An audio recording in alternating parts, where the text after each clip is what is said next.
بسم الله الرحمن الرحیم. سبق 12 دو کلیوں میں نسبت کا بیان. مصنف رحمه الله وی د دوو کلیانو په مابین کې خامخه د سلورو نسبتونو نه به یو نسبت وي. هغه سلور نسبتونه کم کم دي: تباین، تساوی، عموم خصوص مطلق، عموم خصوص من وجه. هر دوه کلیان چې کم ځای کې وي د دې دوانو په مابین کې به د دې سلور نسبتونو نه یو نسبت خامخا وي. پوه شو په نو مصنف سوول دو کلیو میں دو جزیوں میں ټکیونه ویل، دو کلیانی ویل. ولی ځکه چې د دوو جزیانو په مابین کې به همیشه د پاره نسبت د تباین وي. بس خو معلوم وو، هغه ځکه ذکر نه کو. دوو کلیانو په مابین کې همیشه یو نسبت نه د دې سلورو نه به یو وي، کله تباین، کله تساوی، کله عموم خصوص مطلق، کله عموم خصوص من وجه. او د دوو کلیانو په جزیانو په مابین کې نسبت په همیشه د تباین وي. لکه زید، عمر، بکر. نو دې کې هر یو فرد په ځان له وجود دلالت کوي. زید د عمر په وجود دلالت نه کوي، عمر د زید په وجود دلالت کوي. هر یو ځان له دینو تباین پکې رالو کنه. نو کو بدی تناظر کې وګورئ، دا مرزا غلام احمد قادیانی لعین مردار د په خپلو کتابونو کې د بیوقوفتوب ډکې ډکې خبرې لیکلي دي. د یو ځای کې دعوه کړې ده چې زه مریم یم، حضرت مریم علیه السلام یادي چې زه هغه یم.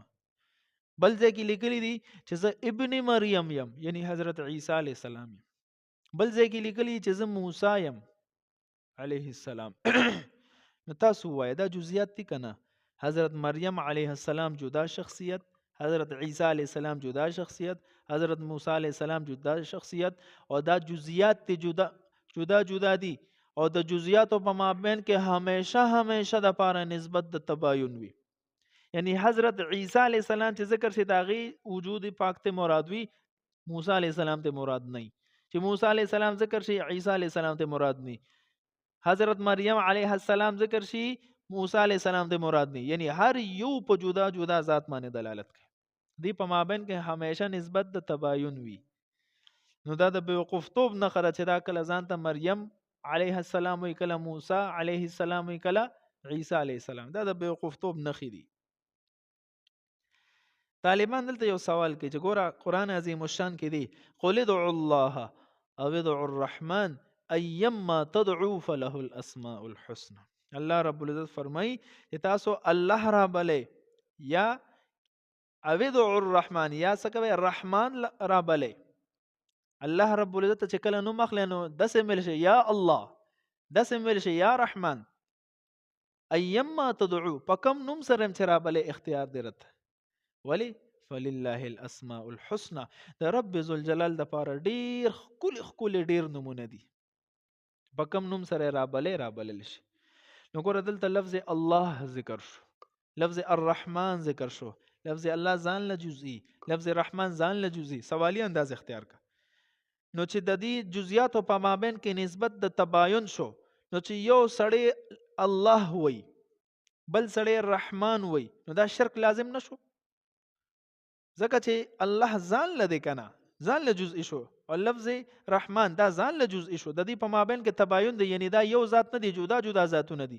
نو چې یو را بلی اخو موحد شو، چې دا بل رحمان را بلی اخو موحد نشو، مشرک شو. بیا تاسو ویل چې د دوه جزئیاتو په مابین کې نسبت د تباین وي. کو تباین دی واغسو دلته تا څوک چې الله را بلی اخو موحد شو، څوک چې رحمان را بلی، د تباین نسبت په وجه باندې دا بیا مشرک ګرځي. پوه شو په سوال؟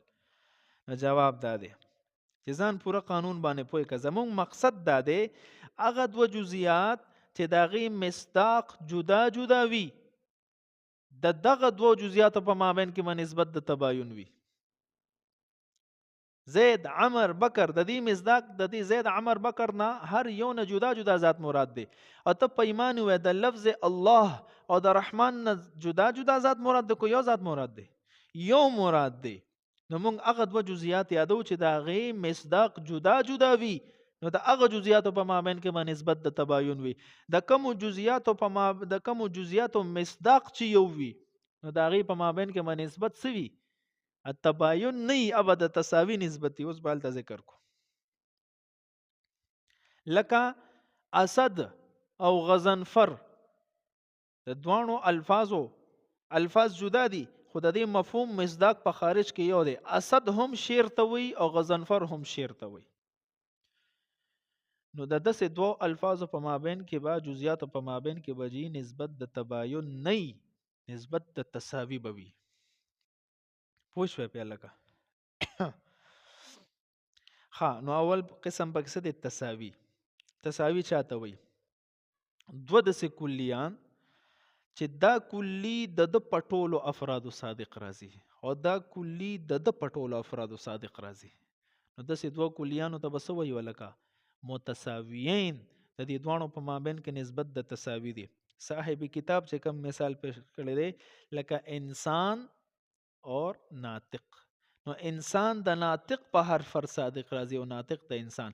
کل انسان ناطق وکل ناطق انسان. بالکل صحیح دی. یاد ساته کله چې متساویین وي یعنی دوه داسې کلیان چې دای په مابین کې نسبت د تساوی وي نو د یو په ځای بل استعمالول شي. دک شان چې کله د دوه جزئیاتو په مابین کې د دوه جزئیاتو مصداق یو وي، چې کله د دوه جزئیاتو مصداق یو وي مفهوم او مراد یو وي د دې په مابین کې هم نسبت د تساوی وي. لکه لفظ الله، لفظ الرحمن، لفظ رحیم، لفظ مالک، لفظ رزاق. الله رب العزت ټول نمونه چې راواخلې د دې مصداق او مفهوم مقصد یو رب ذوالجلال له. نو د دې ټول نمونو په مابین کې څه شو؟ اسماء الحسنا په مابین کې نسبت د تساوی دی. نو دا یو په ځای بل استعمالول شي. قرآن کریم کې مثال شته. کافرانو دنیا کې ویل ما انزل الرحمن من شيء. ور الرحمن ټکی ذکر کوي چې رحمان ذات اس چیز نه دی، یعنی یو حکم هم نه دی نازل کړي. اومدک کافران به د قیامت په ورځ وی چې مونږ خو دنیا کې داسې ویلو ما انزل الله من شيء چې الله څه نه دی نازل کړي. نو دا خپل خبر حکایت پکې خو د رحمان په ځای لفظ الله ذکر کوي. دا ولی قانون ته ثابت شو چې کله دوا الفاظ کلیان داسې وي چې د دې مصداق یو وي او نسبت د تساوی وي په دې مابین کې نو د یو په ځای بل استعمالول شي. پوه شوې؟ د فائدې په شکل کې یو قانون وره چې کله دوا متساویین وي یعنی دو داسې کلیان چې د په مابین کې نسبت د تساوی وي نو یاد ساته په یو کلی باندې لفظ کل داخل کدا مبتدا یا موضوع جوړول شي او دا دویم کلی خبر یا محمول جوړول شي. لکه مثال په تور باندې بشر انسان. دا بشر او انسان د دې په مابین کې نسبت د تساوی دی. نو د څه کول شي کلو په داخل کا کل بشر انسان. هر بشر انسان وي دی کې دغه رنګ هر کل انسان بشر. نو د څه ویل شي ها. نو انسان هر انسان بشر وي، هر بشر انسان وي. د دې په مابین کې نسبت د تساوی دی. د فائدې په شکل کې یو بل خبر اوره کله چې امام با جماعت مسکی یعنی امام جمع کوي مقتدیان ورپسې ولاړ وي نو قرائت دا د امام ذمہواری ده، د مقتدی نه ده. دک شان د مقتدی ذمہواری صدا استماع انصات، غور سره اوریدل. غور سره اوریدل به کله کیږي چې کله خاموش ولاړ وي توجه سره. نو د امام کار سره قرائت کول، د مقتدی کار سره خاموشی توجه سره قرائت اوریدل. نو دلته ګوره د امام او د قاری کم چې مخکې قاری لګیا د تلاوت کوي نو د امام او د قاری په مابین کې نسبت د تساوی دی زمونږ په نس. څنګه؟ مسلم شریف روایت ته وره حدیث شریف کې راځي نبی کریم صلی الله علیه وسلم او فرمایل اذا امن الامام فامنوا. کله چې امام امین وای تاسو امین وای. امام ټکی ذکر بخاری شریف کې دی اذا امن القاری فامنوا. کله چې قاری امین وای تاسو امین وای. قاری پس تاسو هم امین وای. نو ګوره امام اور قاری د دې مصداق دلته یو دی کنه، همدغه یو امام مخکې چې کم ولاړی په مصلی باندې دغه ته مراد دی کنه. نو زمونږ د احناف په نسبت باندې د امام او د قاری په مابین کې نسبت د تساوی دی. پوه شئ په لکه. دویم قسم تباین دی. دې ته وایي چې یو کلی هم د بل کلی په افرادو صادق نه راځي. دوه کلیان دي، دا د په یو فرد صادق نه راځي، دا د په یو فرد صادق نه راځي. بالکل خپل منځ کې دشمنی ده، ور اوبه دي، ور اوبه چې یو ځای کېږي یو ختمیږي خامخا. که ور زیات وي اوبه ختم شي، که اوبه زیاتې وي ور ختم شي، دواړه یو ځای کېږي نه. د دې ته تباین وایي. د دې مثال لکه انسان اور فرس. فرس اس ته ویل کېږي. نو انسان اطلاق د فرس په یو فرد هم صادق نه راځي، او فرس اطلاق د انسان په یو فرد باندې صادق نه راځي. نو داسې دوه کلیانو ته بیا څه وایي لکه متباینین. بل مثال هم ویلی شي لکه مؤمن کافر. مؤمن کافر، مؤمن د کافر په یو فرد صادق نه راځي.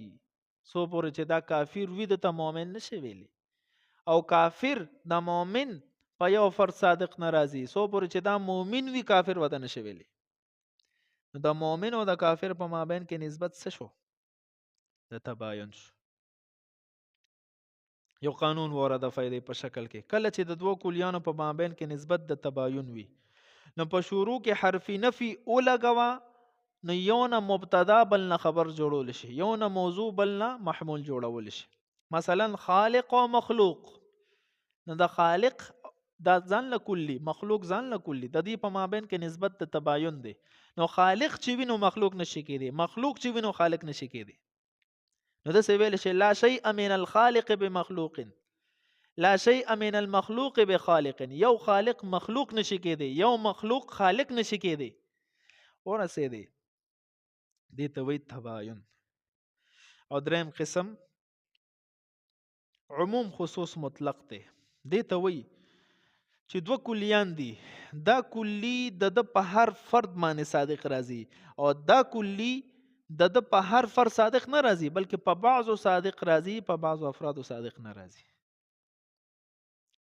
نو ګوره د یو طرف نه عموم شو کنه، عام شو چې دا خو د په هر فرد صادق راځي. دا کم طرف نه چې عموم د دې ته عام مطلق وي، او دا د بل طرف نه خصوص ته په خاص افرادو صادق راځي، په ټولو نه راځي، نو ته خاص مطلق وي. یو عام مطلق ته یو خاص مطلق شو.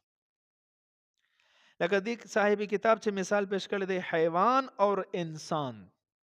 نو حیوان عام دی، په مخ د ځمکه ټولو زنده سرو ته حیوان وي، اور انسان خاص ته چې صرف به د ټولو زنده سرو کې یو زنده سر ته انسان ویل کېږي.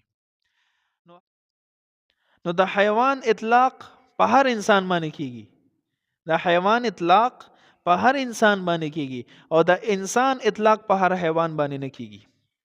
لکه داسې ویلی شي کل انسان حیوان، هر انسان حیوان وي، خو داسې نشي ویلی چې کل حیوان انسان، داسې نشي ویلی.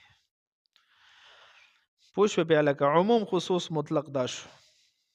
د دې یو بل مثال وره لکه مرزایی. مرزایی هغه لعین ته وایي چې صرف غلام احمد لعین خپل پیغمبر ګڼي، دته مرزایی وایي. او یو وی مرتد. مرتد هغه ته وایي چې بس د اسلام نه نعوذ بالله دا اوړېدلی وي. اوس کو دا بت پرست وي، کو دا یهودي وي، کو دا عیسائی وي، کو دا قادیانی وي، کو دا شیعه وي، کو هر ډلې سره تعلق ساتي، خو چې دا اسلام نه اوړېدلی. نو ګوره دا مرتد کېدل دا عام دي، او مرزایی کېدل خاص دي. اسلام نه اوړېدلی. نو مرزایی هم اسلام نه اوړېدلی دی، مرتد هم اسلام نه اوړېدلی دی، خو مرزایی یو خاص ډلې سره تعلق ساتي، او مرتد اطلاق په هر یو کافر باندې کېږي. ورسېدی. نو مرتد څه شو؟ د مرتد او د مرزایی په مابین کې د عموم خصوص مطلق نسبت دی. نو هر مرزایی مرتد وي، او هر مرتد مرزایی نه. پوه شوې بیا لکه الله اکبر. اوس ګوره چې یو سړی د خاص مطلق دعوه وکړي، دا قانون ډېر اهم دی. وره یو سړی د خاص مطلق دعوه وکړه نو الته عام مطلق په خپل موجود شي. یو سړی د خاص مطلق دعوه وکړه نو د خاص مطلق دعوی سره عام مطلق په خپل پکې موجود کیږي. مثال وره، یو سړی ویل چې دا ولی الله دی، دا د الله دوست دی، بزرگ دی، ولی دی ولی، نو چې ولی توب دی ثابت کو، ولایت دی ورله ثابت کو، نو د دینه مخکې په خپل د یو عام سی ثبوت شو چې مسلمان خو خامخا دی، که د مسلمانۍ نه بغیر ولایت راتلی نشي، مسلمانۍ نه پس په ولایت راځي. صحیح شو؟ نو چې ولایت تی ثابت کو نو ولایت خاص تی خاص، هر شاته نه ولی کېدل، د الله دوست کېدل، او مسلمانی عام د ډیر الحمدلله مسلمانان دي. نو د خاص مطلق دعوی ثابتولو سره عام مطلق په خپل ثابت شو، چې ولایت ثابت شو مسلمانی په خپل ثابت شو. دا د قانون یو جز. دویم، چې کله د عام نفی دی وکړه نو د عام نفی سره د خاص نفی په خپل راځي. عام سیز د رچانه نفی کړو، خاص په خپل راځي. مثال په تور باندې لکه مسلمان کېدل، مسلم ہونا دا عام دی، اور نبی ہونا، پیغمبر ہونا دا خاص دی. الله خاص خاص خلق خپل انبیاء جوړي، دا اتارټي صرف الله سره ده. نو مسلمان کېدل عام دی اور نبی کېدل خاص دی. نو چې یو انسان نه د مسلمانۍ نفی دی وکړه، د مسلمانۍ نفی سره په خپل د نبوت نفی مراله، چې یو انسان مسلمان نه دی نو نبی څنګه کېدی شي؟ نو د عام نفی سره د خاص نفی په خپل راځي. اوس یو سړی مرتد دی او وایي چې بای دا غلام احمد قادیانی پیغمبر دی، بل سړی وته وایي ته پیغمبر وته خو مسلمان هم نه دی، نو ګوره د مسلمانۍ نفی سره پیغمبر نفی په خپل رااله. ورسېده لکه الله اکبر. دریم جز د قانون دا دی چې د عام اثبات سره د خاص اثبات نه کیږي.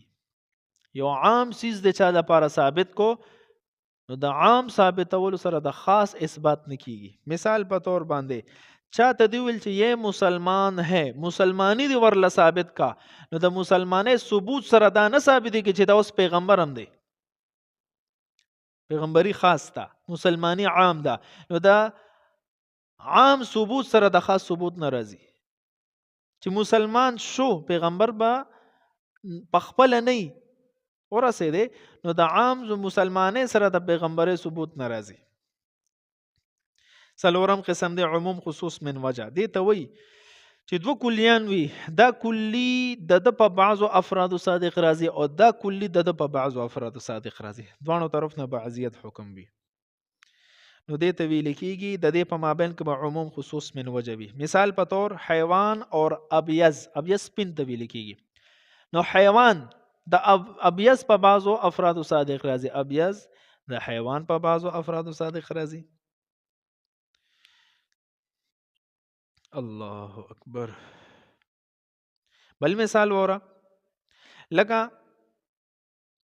پاکستانی اور مسلم،